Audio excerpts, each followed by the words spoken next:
Okay, so thanks for being here. Hawaii iOS Developer Meetup. Quote of the week. I've changed it up to Steve Wozniak quote this time. Turn off this fan real quick. I thought it was interesting you brought in music. I was kind of influenced by, for example, the meaning of words and songs. That's kind of my poetry that gives me a lot of insight in my own head and direction in life. That was cool. Upcoming meetups, we have ad hoc app distribution next week. And then the pro tip I wanted to share today is enabling and disabling breakpoints. So instead of having to navigate to wherever you enable and disable your breakpoints, you can actually do it inside of Xcode. I'll just show you real quick. So bring up this project, and let's say that I have a file. I'm just going to put a breakpoint right here. So I'm just using Command Y. I can just turn them off and on. Pretty good. So that's the keyboard shortcut of the day. Go back into here. Housekeeping. Both have been here before. I'm going to just blitz through here. All conversation on the Meetup page. Joanne, I saw your solution to the functional issue. That's nice. Is that what we were looking for? It's exactly what we were looking for. Yeah. So we found out that the piece before the arrow is the named input, right? The input, the argument. Yeah. Yeah. And I was just going through a tutorial, and that's how I found out. It defined it right there, and I go, oh, that's what that means. So I'm struggling through that website that you gave us. Oh, okay. Closures. If we have time, we'll jump back into it and maybe just go through it again, and you can maybe identify stuff that maybe you want to discuss particularly. Yeah, that one section on passing functions would be nice to get up on that. Okay, I'll make a note of that. So John, we did the Swift block syntax tutorial again. I think we did it before one time that you're here, so we'll probably go through it again this time. Passing functions. Okay, all right. So any comments on the Meetup page? Very happy to be here at HICapacity. If you're interested in becoming a member, you can go to the website. Bathrooms outside to the right, keys on the black lanyard by the door. Spectacle app, great for using your keyboard to do Windows management. And Screen Hero, I've been using it. I used it for 2 hours last night, pair programming some Alamo Fire asynchronous testing, which was really awesome. We did it for like 2 hours last night. It came out really well. I really suggest using Screen Hero if you want to do pair programming. Agenda for tonight, we do introductions, and then the topic of tonight is going to be Swift 3 versus React Native. So I kind of want to list out maybe, I did some light research to prepare for this talk, and I've got some pros, some cons, and some gotchas to discuss. Also, I'm happy to just have an open conversation about it. So how about let's go into introductions. And anybody want to start first? I already know which one. Yeah. Well, let's. Is there anything new that you're working on, John? No, just replacing a window. I got my window in from Lowe's today. Oh, nice. That big one? Yeah. Nice, nice. I'm envying your life. That sounds good. No, you shouldn't. My day was horrible. I went and picked up a window. That was my day. I'm finding that being retired from work is not what it's cracked up to be. So. For a little while, it's Yeah. I do remember that this isn't the only thing I do in life. I was walking the other day and remembered that I love to travel. Nice. And I often go where they have birds to see. Birds? So bird watching. Cool. I'm not an expert, so I hesitate to call myself a bird watcher, but I do enjoy seeing non-carnivorous birds. I could ask you a follow-up question on birds. My mother-in-law was in Hawaii, and she saw what I think is a cardinal. You know the birds here that have the red head, right? But she's saying it's not a cardinal because a true cardinal is fully red. Do you know if that's... It's a type of cardinal. It is a type of cardinal. And there is the fully red one. Right. Like where I live. And then there's the one with the gray body and the red head. Right. Okay. Well, I'll share that with her. It's a type of cardinal. Yeah. Great. It's the bastard. A little bit about me. I'm David. I'm from Hawaii. I'm currently working on really proud of this thing that I've set up. You see a lot of apps, they have like one ad on the top and an ad on the bottom. I did a four-sided ad thing for my Sprite game. And I'm really stoked on it. I don't know if it's going to be rejected by Apple or anything, but I can show you guys after. But right now I'm working on a way to, I want to make the removal of the app when the person purchases the removal of the app very like a huge fanfare and everything. So like maybe it like, I don't know, it goes up in smoke, all the ads, or like maybe they recede very nicely. But I'd be open to some feedback too on that one. Oh, that's fun. It's good fun. You did Google Apps or Oh, this one was Google AdMob. Yeah. So I can just show you guys real quick. It's got a kind of light showing here. So it's kind of just a math game. I'll wait till it loads up. Okay, just waiting for the ads to load. So I've got ads on all the edges of it. Wow, that's awesome, and they look cool though. I mean, yeah, they'll go 4 sides. Like I might get rejected. Yeah, I don't know if they look at it. They might not. Yeah, Half the right. time, no. Right. I heard the turnaround time is like a day or something right now. Oh, really? It's very person fast. that, like, Wow. physically looks at it? I think so. Does it Yeah. only take so long? Yeah, it used to take like 2 weeks, right? No, it takes Or like longer. or longer. Yeah. But yeah, I've heard like 1 or 2 days turnaround time. Last time I submitted, it was like 7 days, I think. So. I'm thinking I could squeak through. I know we're streaming right now, but I could squeak through with like a timer that's set for like 5 minutes, and the first time through. Well, what I do is some of my apps, I haven't hit an outside server. Oh, nice. And so you can just set like a bit on your server to a 0 during testing, and then set it to a 1 once it's live, and then Right. that just sets it off. Nice. Yeah. So it does like a call to a server, checks Yeah. for the. Checks for it, and once it checks for it, it never checks again. So just a one-time Nice. call. So you're gonna have it go up in smoke when they pay to purchase it, or when they remove it? When they remove it. Oh. Yeah, because I want to make it a huge deal. Because usually in apps you just see like, oh, they're not there anymore. You know, I want it to be a huge deal. Like I want confetti. I'll probably pull it back a bit once I get there, but yeah, I'd like to make it a big deal. That's good. Yeah, I guess that gets caught up on me. Tyler, we're doing introductions right now. Do you wanna? Yeah, my name is Tyler Altani. I'm here. I'm not working on anything iOS related right now because I'm still new to the whole Swift thing. Cool. Could I ask you a follow-up question? So what are you doing outside of Swift development? Like, are you doing like website development? Yeah. Okay. JavaScript. Oh, nice. React 2, and then I'm learning Python right now. Oh, nice. Okay. Do you know React Native? I mean, have you had experience with it? A little. Okay. Because I might rely on you a little tonight, because I've done like just a little bit of testing with it. So if you have feedback, would be helpful. Okay. What's the difference between React 2 and React Native? You want to field that one? Well, because both like React 2 is like a new base, and so like and React, they're both completely different things. It's kind of hard to explain. I can't really explain it well. Okay. And we're interested in React 2 versus React Native. Is that it? Okay. So we just went through the introductions. So we'll just talk about topic for tonight's Swift 3 versus React Native. What I'm going to do is I'm going to bring up the React Native, kind of the website that they have set up for learning it. So I'll just bring it up on this page. So I'm going to go, just so you can see, you just do a search for React Native. This will come up, follow it, and then I click on Get Started. So I'm just going to do kind of an overview.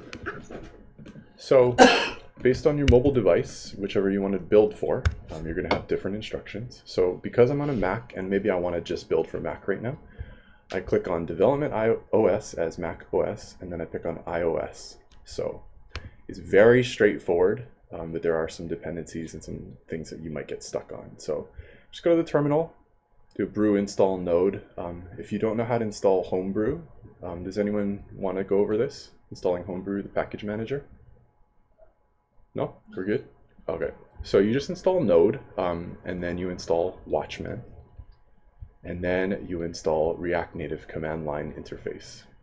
So once you get through all these, I'd say this takes maybe about 10 minutes for these 3 to go through. And then it's gonna just, we all have Xcode installed. And then we're just gonna go, once it have everything installed, it's just these 3 simple commands. So this creates a new React Native project called Awesome Project. And then you cd into that folder, and then you can run it in iOS directly from the command line, or you can cd into this folder and then go look for the iOS folder. So I've done this all already. Do you guys have any feedback on how you want to see this rolled out, or do you want to just see the end result, or what would be most helpful right now? Just go through the whole process? Sure. Okay, so I'll start at the top. So I do. Oh, okay. You want to just go maybe. How about let's go from just testing your React Native installation. How about that? Okay, so move this to the side, and I'm going to minimize this one. You said you had problems installing it? I did, because I had a package manager. My version of Node, which is what a lot of this sits on, was installed with a different package manager. I hadn't used Homebrew. So it was some like the version, not the version, the, you know how you put in which node or node version? It was directing, the symlink was off. So it was just broken. So I found a, someone wrote a uninstalling Homebrew script. I had to find that script. I used it and it finally uninstalled. Then I reinstalled and got from there. Okay, so I'm gonna minimize this because we don't need it anymore. And I'm gonna bring up, so here's the code. I'll go to the command line and do it from here. All right, make it so we can see. Clear all this, and I'm gonna go out one. So now I'm in my React folder right now. So move this to the side, and we're just gonna go through it. So I've installed React Native, Watchman, and Node, and I'm just gonna create a new project. So let's call this maybe 2. Okay, so this is calling out to pull this all together, all these dependencies. My personal, this kind of scares me when I see this in terms of building projects, especially if someone's paying me to build projects. So I guess my first judgment call on React Native is this feels so brittle. It makes me really worried to be using this.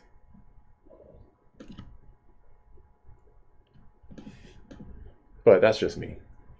Wait, I'm sorry, David. Sure. I only work with React. I don't Oh, have okay. experience with React Native. Okay, okay.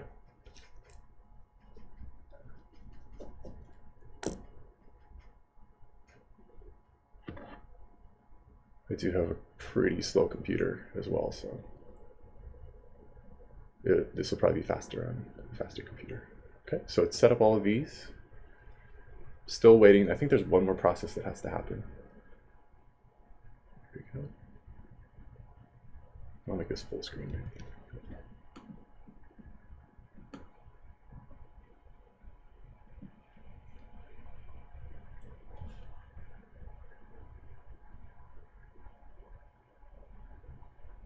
Pretty sure this is the last one. And then once this creates the new project, it gives you right there. So if you want to run this app in iOS, you've got those.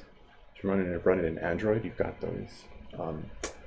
Android is giving me kind of some problems, so I feel more prepared to show using this in iOS. So I'm going to, would you like to see this run directly from the command line, or would you like to see it compile the code that's been created by React Native inside of Xcode? Any preference? If none, I'll just run it from here. Actually, you run from Xcode. I just want to see like it throws up errors. Oh, sure. Sure. And also want to see what it generates.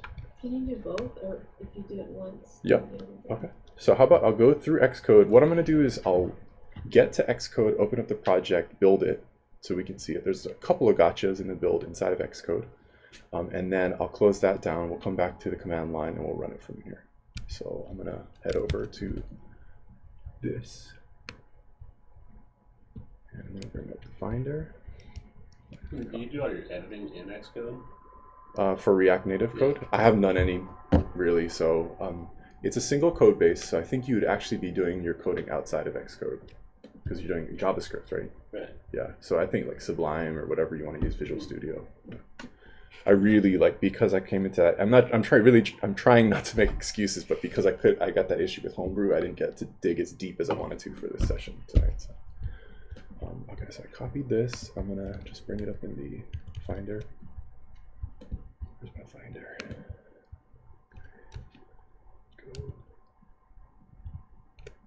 Go to it. So I was using Shift Command G to get to a go-to. Moving over into it, I'll zoom in a bit so we can see. So this is what's just created by React Native. And all the Android stuff is in here, and all the iOS stuff is in here. So I'm going to click on this so we can see what's been created. Looks pretty similar, right?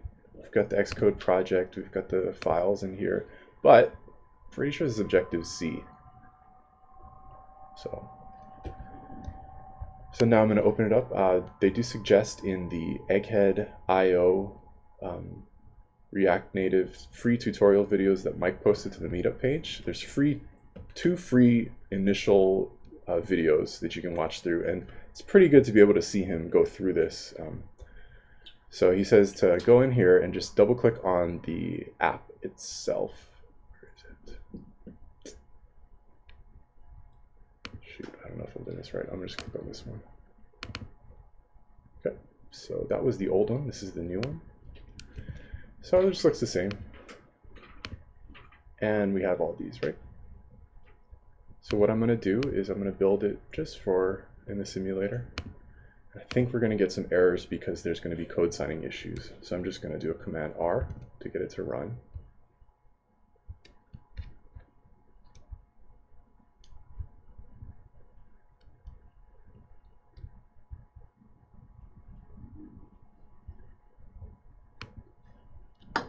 Just going to be waiting for this one.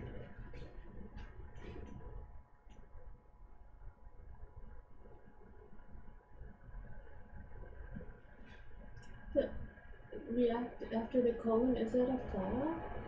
What does that mean? After the colon. Project 002. Oh, this is the name of the file, or of the project. Colon, that's a file name?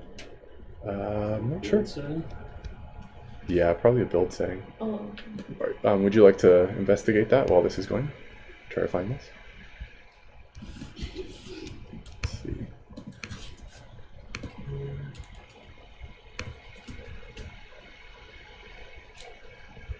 Rebuild changes.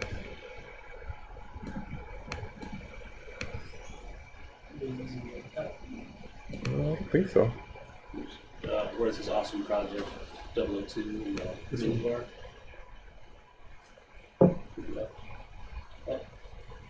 Oh, right there, yeah, you connect it there and then. Oh, okay. Click on this guy. This guy. Click it. Oh, this is the dependency. Oh, okay, yeah, it was like a yoga. Oh, yeah, I saw the yoga in there. Is there a React in there? That's this fancy. I'll see that text now. Yeah. So these are the dependencies? Is that what we're looking at right here? Hit edit scheme. Show you different names, like the build configuration. So that's that target. Oh, gotcha.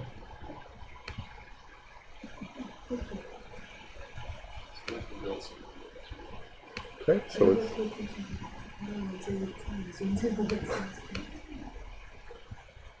yeah, so we're just waiting for this to load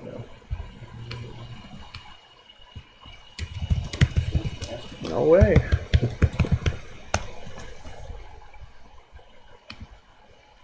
Waiting. Okay, so it's coming up. There it is. So we've built a project that's React Native, and we're opening in iOS. It's still doing some initialization, and then there's this piece. I'm not sure what this is doing right here. Yeah, it does it with every build. It doesn't do it on the device. It does it on the device too. Yeah, so I'm not sure. I don't know what this does. What? Yeah, right. Yeah, that's good stuff. Yeah. I'd be killed by my customers. Right. Open the app and it's like, loading. Yeah, right. And It could be that this is. Tyler, were you going to say something? oh no, it's like 5 sizes. 5 times increasing. Uh-oh. Whoa, yeah. It could be it's just this like temporary app that's created, where they have some kind of loading in here. this is it. This is kind of as far as I got. So I wish I had more to report back, but I guess this kind of just shows that the process of installing React Native, creating a new project, bringing it in an Xcode, and building it. So we'll come back to this, and maybe we can. What was that? It looks like they got a lot of code. Yeah. Yep. It's not just a free project. Oh yeah. Yeah. So many dependencies on the outside, like the main file. Like it seems pretty thin, but it's like there's so much going on in the background. Yeah. What I want to do now is I want to close this down, close down Xcode as well, and then Joanne, I'm going to move back around and call it from command line like we had mentioned earlier. So I'm going to close this one, also close Xcode, and then back here. So we're going to just cd in React Native. From what I've read and from talking to developer friends, you spend a lot of your time, if you're building anything beyond like a simple app, you spend a lot of your time building wrappers, which in turn you feed back into the community. So it's almost like Facebook is using developers to create wrappers for all the native libraries. So this guy I was talking to was just saying, just stay away from React Native. Do not do it. Like he knows a lot of people got burned. Don't have enough experience with it, but I think it's fun to play around with, maybe for like really simple applications. But if you're going to be doing like graphic stuff, then maybe stay away from that. So this is a tool to use so that you can develop for both Android and iOS. And a lot of people love JavaScript. Yeah, JavaScript. yeah. But the idea is to have one code base that you can use. I wish Apple would just drop a freaking Android compiler. Yeah, right? Here you go. Oh, just as a little extra button. Compile for. Is that a high risk proposition for them? No, I don't think it would be. I think everybody would develop for Apple at that point. They'd be like, oh, screw everything else. Just throw in the Adobe category. Okay, so he's CD'd into this folder, and now I'm going to actually run it. They could actually bring a lot of developers over that way and then get rid of it. Keep it for like 4 years and just like, we're done with Android. Just run the well dry. They would suffer so bad. No app development. Self-realizing proposition.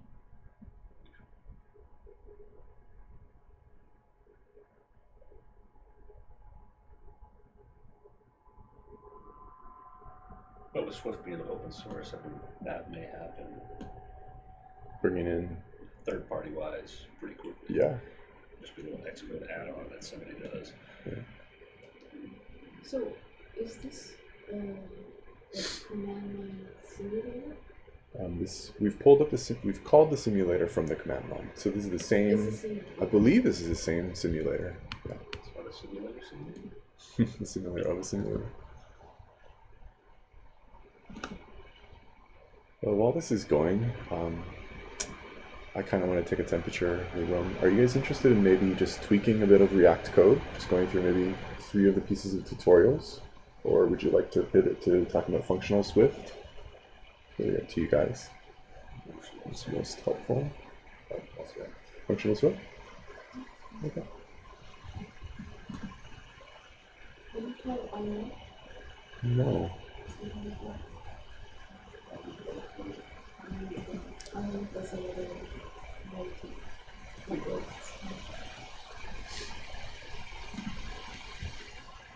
Another IDE called AppTurn. It's not for the Android and iOS, but it's just like an Xcode alternative. Oh, cool. And then you see that how a ton of warnings that you didn't normally get. Oh, really? So it's just like kind of a, like I had a problem once and I couldn't find it. I wanted to see like more, and then I found these things. Huh. I turned out it was like 600 warnings that I didn't have before. It's like, where do you begin, right? Yeah. That was Java things. I think the main reason So you could update your code, but you couldn't compile it, right? On a Windows machine? That might be the solution to some of these issues that we're running into Swift. we're talking about building a virtual machine to be able to run Swift on the command line, but are you saying that app code up or app code? App code, that would allow someone with a non-Mac to build? Well, I think it's Java-based. That's amazing. I was running one Mac. So. I'll research it. That's told to be worth it that you could build apps. Oh, yeah. Yeah. I got virtual apps. Sure. Yeah.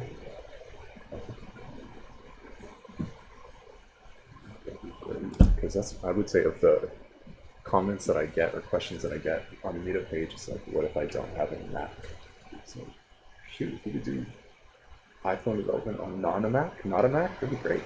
I'm not sure if you can get all or We'll see how far you can get with it. Yeah. So I'm not sure. the I don't know if it has its own simulator. That's still a solution.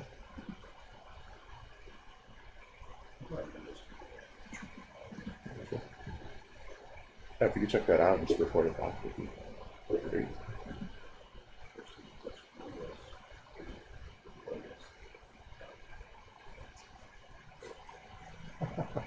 So is this Physical or digital? Actually, installing the window for the first time. You can't even say Windows, right? It's just window. It's too. Okay, here we go. So there it is. if you want it again, you want it that one. Let's see. Let's close this one down. I'm sorry. That's all good. During this time, I'll bring up the functional Swift stuff, and just dive right into it. This is like good.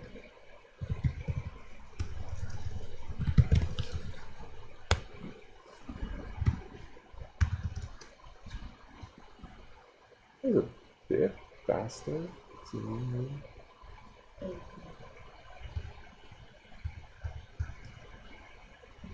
Another cool thing that they taught about React Native is that you can have it automatically update itself, so you don't have to like build and run again. It'll do it automatically. So you can kind of just do some code and then.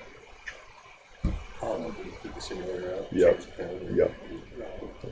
Yeah, I guess it's just getting off that. JavaScript. Right. It is. Right.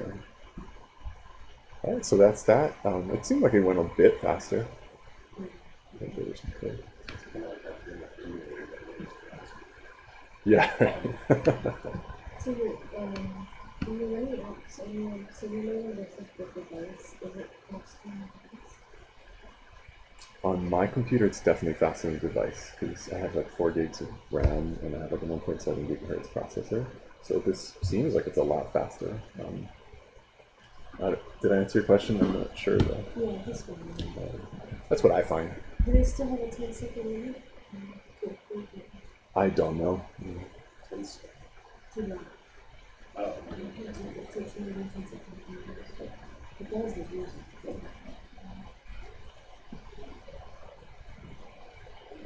Okay. Before we close down this React Native portion of tonight's meetup, any questions or comments, or maybe requests for research into it? You know? So you do active development in Xcode? Yeah.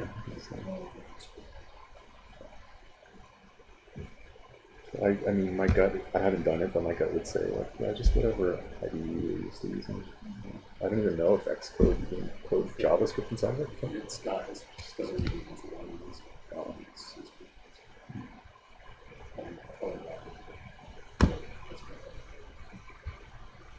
makes sense. Yeah. Because obviously JavaScript files are other apps. Mm-hmm. You end up jumping out to. Files that jump out. It could be something basic. Right. Okay. All right. So that was React Native versus Swift 3. I'll probably be messing around with this a bit. I mean, if you're interested in seeing more about this, just bring it up. We can set it for another session. I guess I want to just, maybe now that we're in a juncture between two pieces, I just want to share one thing that, if you guys are interested in this, who here has seen Robo Wars or like Robot Wars, where you like build a robot and it like battles the other robot? You guys know what I'm talking about? Yeah, they did that last year. Yeah, you've seen those, They right? brought it back last year. What was that? They brought it back last year. Oh, did they? The idea for this one is I did some SK Sprite Kit node programming this weekend, and I really want to build a little car that just drives. And I thought maybe it'd be a cool idea for us to each build our own car, and then we can create a track that has unknown parameters.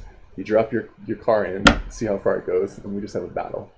Just an idea. I'll show you just in a quick example, and then we'll jump back into this. Side scrolling or it would be side scrolling.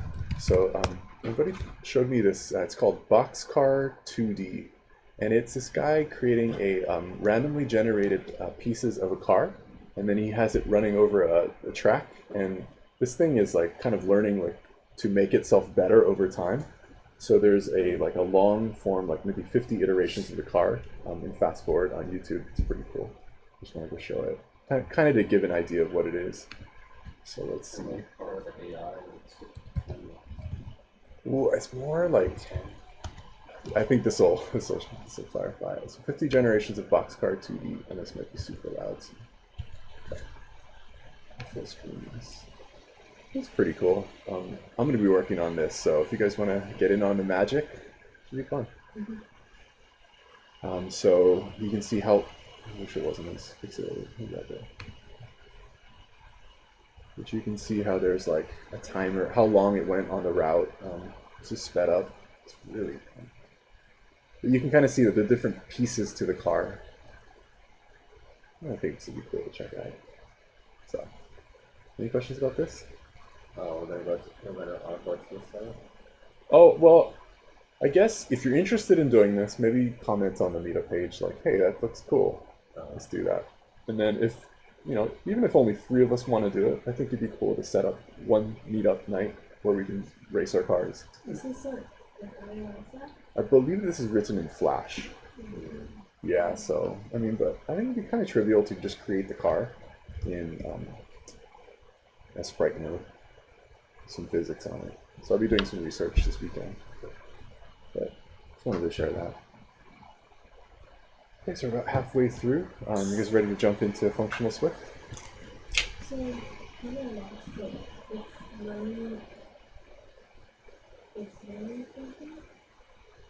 So I think it's taking, let's say, I'm just kind of making this up as I go, but I believe what it's doing is it's randomly creating a car, like 10 of them. And then it'll race that car along this, I think the same path with these different variations, because this is sped up considerably, right? It races 10 cars across, maybe the top one to win gets moved to the next level. And then you randomly generate 10 more. The top one of those 10 gets onto the next level. Then you race those randomly generated ones that made it to the next level against each other to find, I guess, the optimal car. Seems like it's got like a certain set of parts. Right. That are available to it. Right. It goes in together randomly. Right. Changes the size and everything. It looks like a ton of them fail. Yeah. Like, all at once, see those right? flashes like over and over and over. Yeah. Yeah, right there, like that. Yeah, that'd be a cool project. Any other questions? Well, did you get your projects to land in Box? I did. So the math game that I showed with the frame of ads, that is using physics. So it's basically, I'm just going to add like some spin to it, add some joints to it, and make a car. Okay. It'd be fun, yeah. And it's nice to be able to see maybe how something works with physics and everything. Any other questions or comments? All right, so closures. I'm going to create a playground, and then let's see if we can get from the top to the bottom tonight. We've got about 25 more minutes, so we'll just go through this. So a bit of time just to create this playground.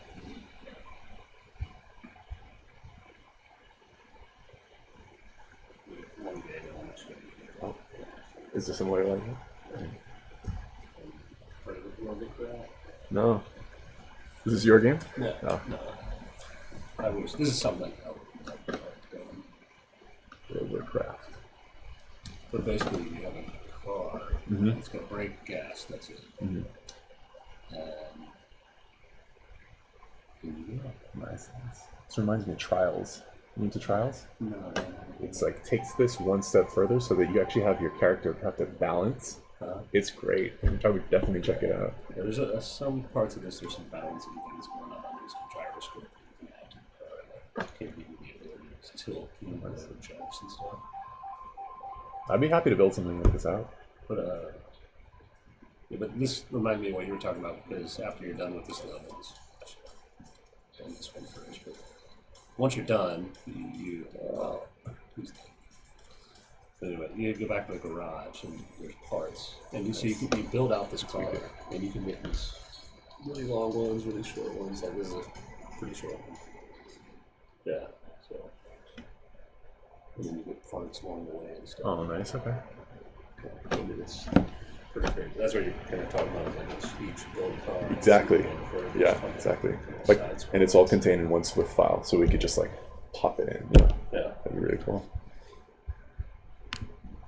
Okay, so I'm going to create a playground for tonight.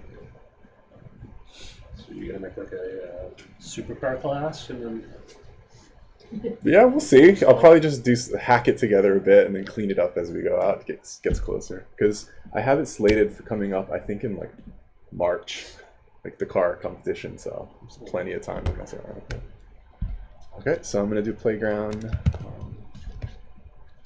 And let's call this one. What is today's date?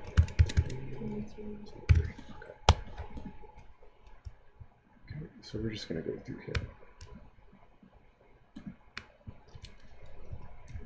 Alright, so from the top, I'm just going to, what would be most helpful? You want to read through this, or you want to just like drop code in, watch it compile? Any preference? Just drop the code in? Okay.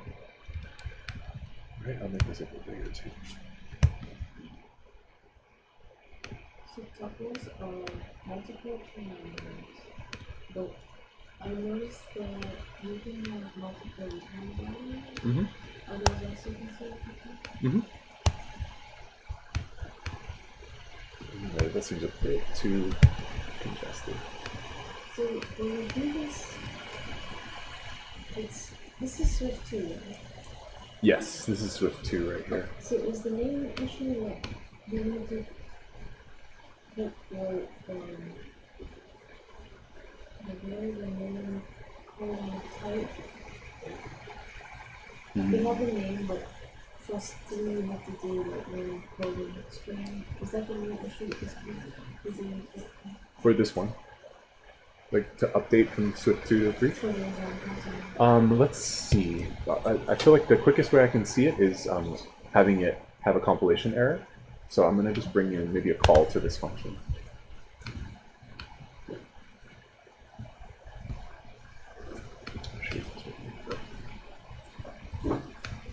Okay, so it's going to have compilation error, and I know print line needs to be updated to print, so I'm just going to do that.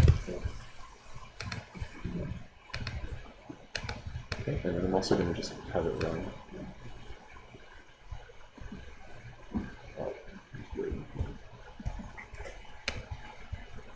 Yeah. Okay, so I've got an error right here. So it does want named parameters. So yeah, that is a difference between Swift 2 and 3 is that it wants named parameters. But there is one way to get around that. And that is to be putting in this underscore. So my understanding of the underscore is it turns it into, like, it makes it not required.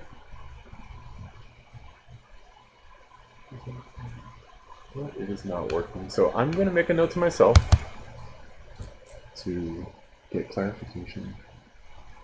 Swift 3 names parameters. you attach the underscore to the name. No, it should sit by itself. Yeah. So.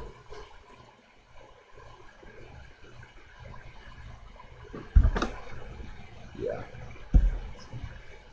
I'll research that and get a definite answer for you. But for now, let's just go forward with the method signature, and then we're going to be adding in these.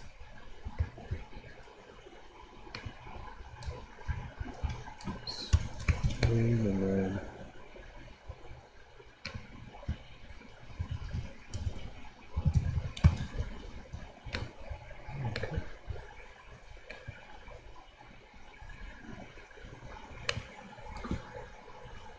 Okay. Any questions on this one?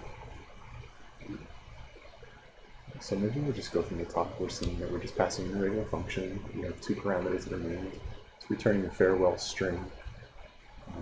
And may the force be with you string. So in the return, we're getting these two back. And that's why these are two named return parameters. Okay. Any questions? Okay, we're going to keep going. Function types. Every function has its own function type made of parameter types and the return type of the function itself. Is the type same thing as a signature, or is it another method? I'd say it's pretty much a signature of a method. So the method signature right here is that this function has the name sum. It takes two parameters of type and it returns an int. So I believe that's the method signature. Kind of signature, yeah? So it takes two ints, returns one int. Does that answer your question? I think so.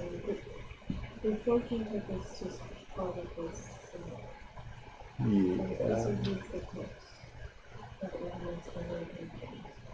My understanding is the function signature and the function type are pretty much the same. My programming for me, like in my experience with programming, the only time I've seen function type is this, like what does it take, what does it return? And to me that really sounds like the function, yeah. If we took away sum and we took away the named parameters and the named return, it's the same thing. So yeah, it's pretty safe to say that's the method signature. Passing types, function types can thus be used as parameter types or as return types for nesting functions. So this was the part we wanted to. Yeah. Okay, let's go through it. Let's figure this out. Oh, nice. Okay. So let's go through. I'm gonna go full screen on this one.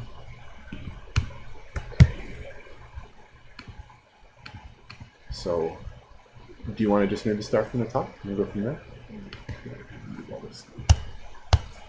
Alright, so we have a function named Jedi Trainer that takes no parameters and returns a string and an int, or returns a function with the signature input string and int and returning a string, right?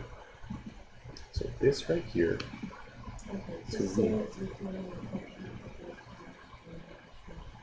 yeah. This is the function right here, and then this is the return. So this method signature right here is the same as this method signature. Okay. So this function, if we took away train, we took away all this stuff, it has the same signature as this. Okay. And this, I mean, honestly, this stuff is still kind of unclear to me as well. I had a difficult time last night really figuring it out, but I hope this is helpful. So talking it out is really great for me as well.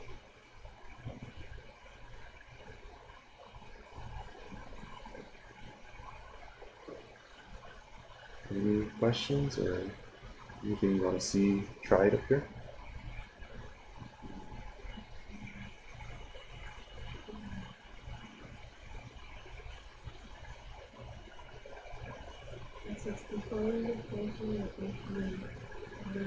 Mm-hmm. I think it's confusing because they're calling training they're calling it outside. Well, that's This one here. Made, like you could call let train, that one down there, it could be let train. Yeah, this could be this. And then beneath it, that would be train. Oh, With the same effect. That kind of confused me at first. yeah, it's okay. How do you call it interface? Right. Oh, That's one. Using a name. Yeah. Yeah, true. okay, thank you. Mm-hmm. Okay. So just calling the Yeah. but it runs it Right. when you call it. When you define it, it runs it. You sort of function in your variable. So defining it, we go in here. You can run it. But then Not until you call it. what's it? Yeah, there's always tiny little pieces of it. So tell it the one that you provided the parameters for the image. Mm-hmm.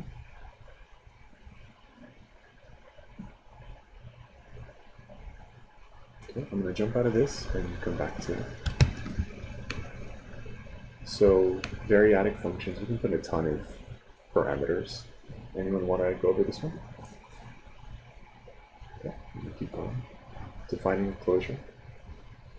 So this is a closure, it's an unnamed function, right?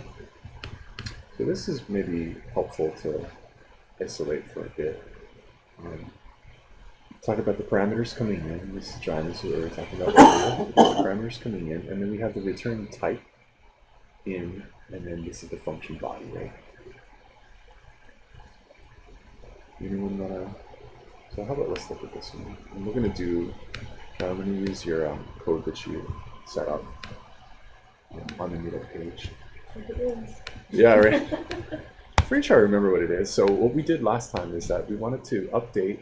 And this was posed as a challenge on the Meetup page.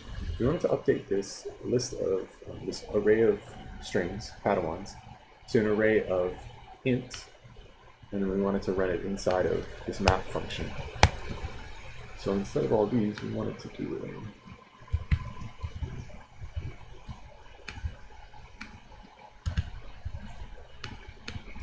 So we have that in there. How would we update this map function that runs with a string to run with ints?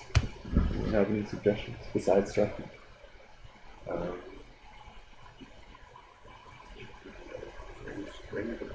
Which string?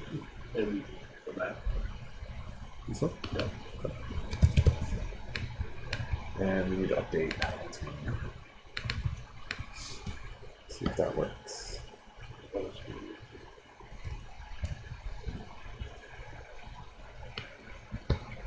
Yep. See, it worked. So what we did, let's go over it one more time, is that we this array of strings we updated to an array of ints. And then we updated what this map function is expecting. It's expecting types ints now, and it's returning a string. So it's pretty straightforward. We had a really difficult time with it last time, though, right? We were getting a bit convoluted. Right. So in Swift, you cannot, it won't automatically test different types of integers or numbers, but it will test a number in a string. Mm-hmm. So this right here is the syntax for kind of a string cast. So you pop in maybe an int or something into here, and it does a string representation, concatenates it to the rest of the string. Just the fact that it's in Yeah. string. So it's just this backslash, parentheses, closing parentheses. Yeah. So if we didn't have a text that split the rest of the string, and we just had and we tried to use anything How would you like to use it? that's in Yeah, so these are coming out of strings right now. so it wouldn't automatically test to like using it. You have to be able to do it and look both parentheses everything else.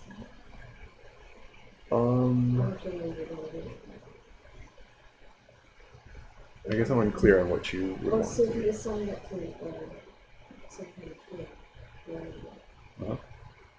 and then you want it to be, you can't, it won't automatically pass back to you if you use it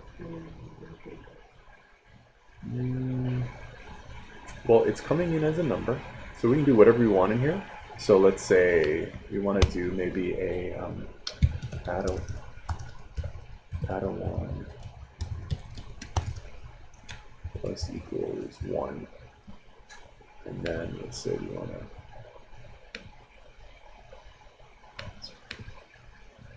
Okay, so coming in, we notice that this is an immutable variable. It's immutable coming into this. Yeah, let's see.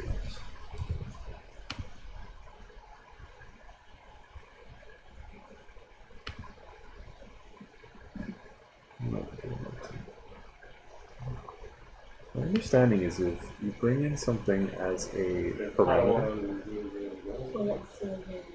And it's the same thing. when you declare the variable up there, but inside the map function, it's a let. yeah, exactly. That's a let inside. Yeah. What makes it? Yeah, exactly. This might be an opportunity for us to talk about escaping versus non-escaping closures. Would that be helpful? This is kind of, I don't know if it's directly related, but this is an opportunity to talk about it. So I'm just going to bring it up. I'm going to clean this up a bit real quick. Can you do a let x equal pi 1 Yep. plus equals 1, pi 1 plus 1, and then x into the string? Absolutely.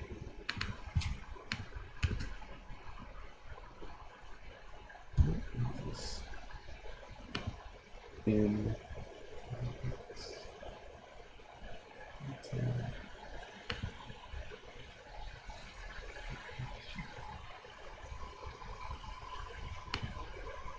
I'm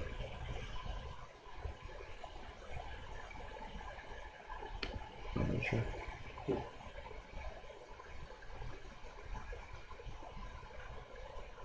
I'll pose this as a challenge in Meetup thing. So how about do arithmetic on the int get print out some. Okay. So I'll post this up. Let me get that to myself. Oops.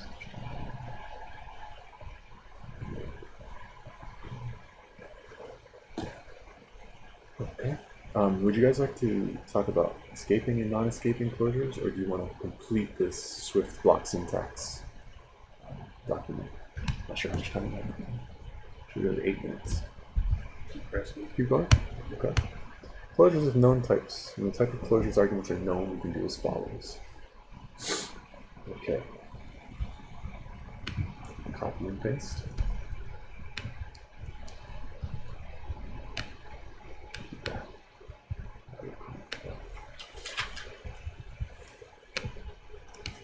Okay.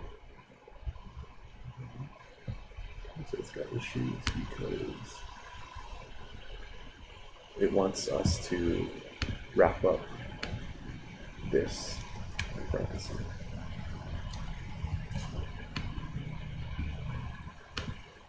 And I believe it was just to name it. Okay. So that runs fine. So what we're seeing is that we can update this. How come it makes the whole I'm not sure. Let's remove it and see what the compiler is.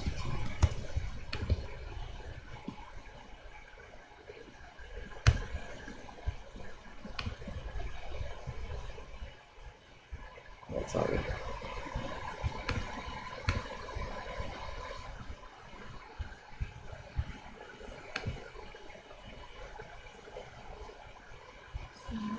Yeah, we should give more information.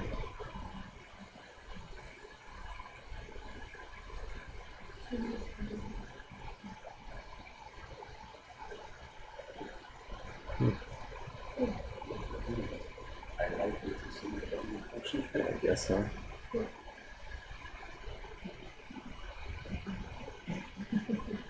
It seems like we did that before. Yeah, it could be because it's this and this and this.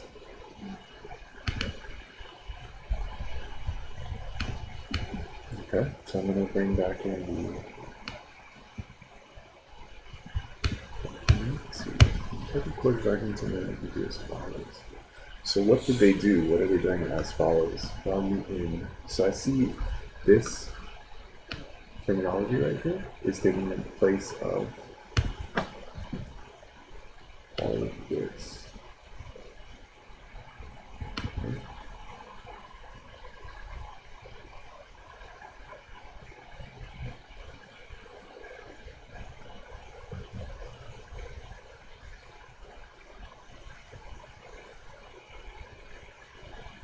Any questions or leads on this?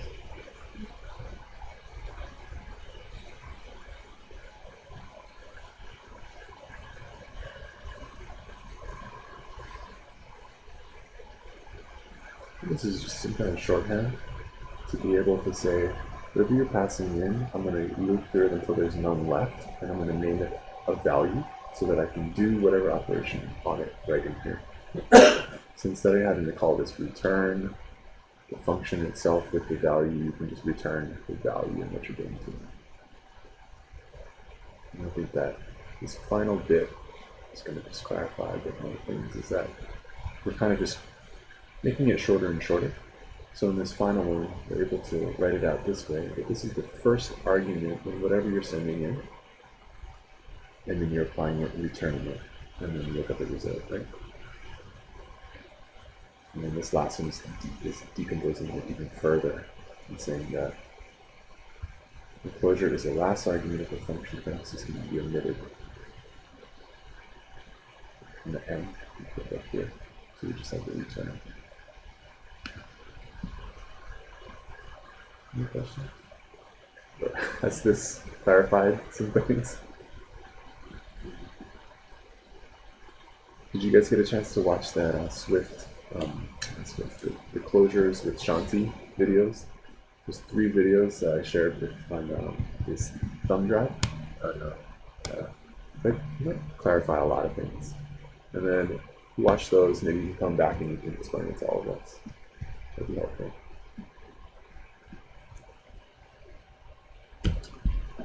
Okay, we've got 3 more minutes. You guys want to talk about other stuff? Or? Can you describe quickly what your escape? Sure. So the best one that does it is this great, I showed this with you last time, Giant. It's Swift Unboxed. And I'm listening to this podcast called Swift Coders. And one of the guys that he interviewed is the guy who did this. And he's pretty deep into the Swift language.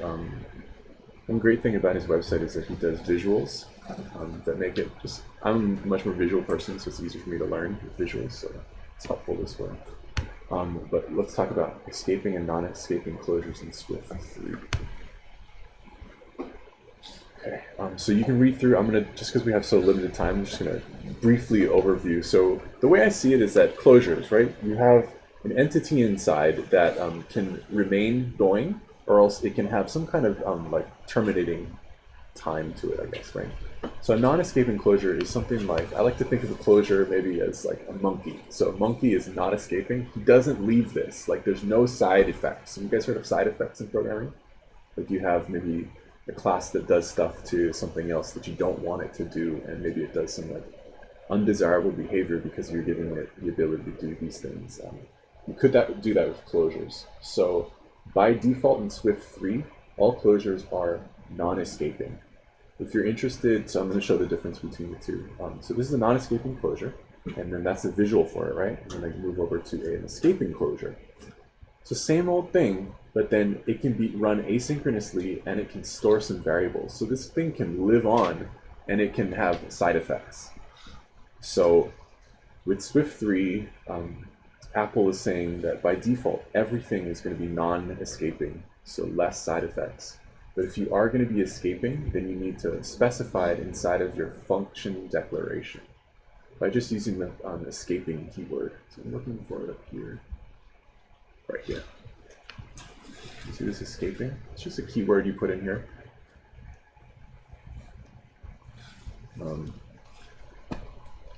So we are kind of out of time. I'll leave it to you to dig further into this. And kind of as a primer for next session, I'm interested in creating an app store. It's my audacious goal. I don't know if I'm going to do it, but if it's possible, I'd like to. A ton of apps get rejected from the App Store. I'd like to, if possible, create an app store or some kind of service that posts rejected apps that could be downloaded to phones. If it's possible. I don't know if it's possible. It's not possible at all. It's similar to like the CDFC. But you have to have jailbroken, right? Right. But is there a way that if you got the UUID from the user, still can't? Still have to go through they Apple? can submit it to you and you can do the ad hoc. Yeah. But you're limited to, I don't know, 500, 2,000, whatever it is. Of users. users. So it's basically beta users. Oh, okay. Or you have to start up a company account type thing, or these are all employees of your company. Oh, okay. Okay. So I mean, you could do it theoretically. Yeah, but you'd still be limited. You wouldn't go like viral. No. Okay. Because that would require the jailbreak. Right. Yeah, I don't want to mess with that. I was just thinking, real quick. I know you guys' time is important. So back in like Paris, right? Back like hundreds and hundreds of years, they had this Paris fair where they had art scene, right? And you only could get into it if they approved your art. So I think it was Manet, back like the Impressionist. He was tired of getting rejected, so he created his own version of the art show, and it was more well attended than the regular art show. So I was kind of thinking, like, is it possible somehow to just make some kind of venue for rejected apps, where you're able to actually market them in some way? But from what John's saying, 99% of the apps on the store is stuff that should have been rejected. So there's already a place for it. It's called the App Store. The shit that's getting rejected now is just stuff that just does not run or has such limited functionality that it's not worth it. It's like a countdown app.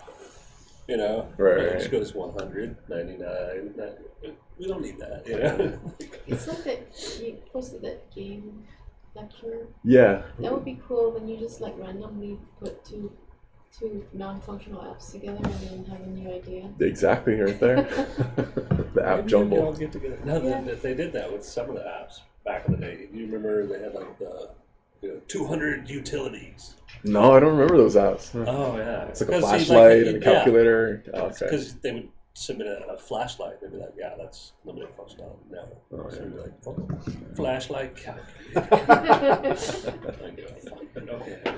So they let You never know when you need them. But I mean, those were really popular for a while in the utility category because people they just could add on.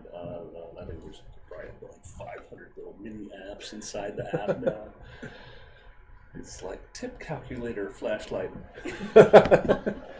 For me to calculate the tip in the dark. Tip calculator, flashlight, measurement converter.